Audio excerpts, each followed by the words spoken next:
देशभरात 75व्या प्रजासत्ताक दिनाचा उत्साह, कर्तव्यपथावरती घडणार सशक्त भारत आणि महिला शक्तीचं दर्शन। तीनही सैन्य दलाच्या महिला तुकडीचं पहिल्यांदा संचलन, विविध राज्यांचे चित्ररथ ठरणार आकर्षण।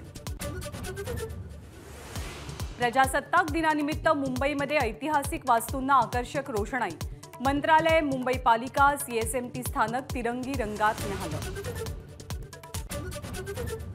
प्रजासत्ताक दिनाच्या पूर्वसंध्येला पद्म पुरस्कार जाहीर, माजी उपराष्ट्रपती व्यंकय्या नायडू, तेलुगू सुपरस्टार चिरंजीवी यांना पद्मविभूषण, मिथुन चक्रवर्ती, संगीतकार प्यारेलाल यांना पद्मभूषण, तर उदय देशपांडे, शंकर बाबा पापळकर यांना पद्मश्री जाहीर।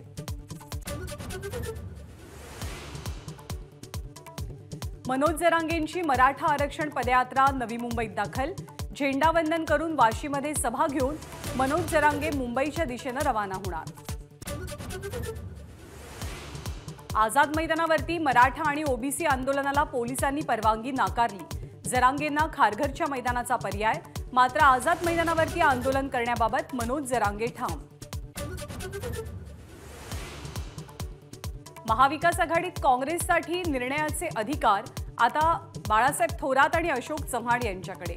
नाना पटोलेंना इंडिया आणि महाविकास आघाडीत निर्णय घेण्याचे अधिकार नाहीत। बिहारमध्ये पुन्हा राजकीय भूकंपाची शक्यता, मुख्यमंत्री नितीश कुमार एनडीए सोबत जाण्याच्या चर्चा, भाजप पक्षश्रेष्ठींसोबत थेट बातचीत सुरू असल्याची माहिती।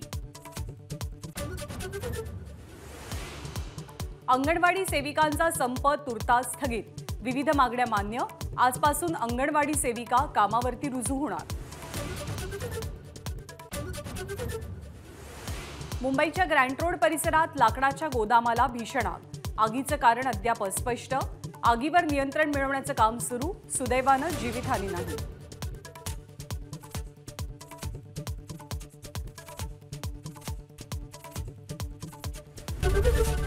एबीपी माझा, उघडा डोळे बघा नीट।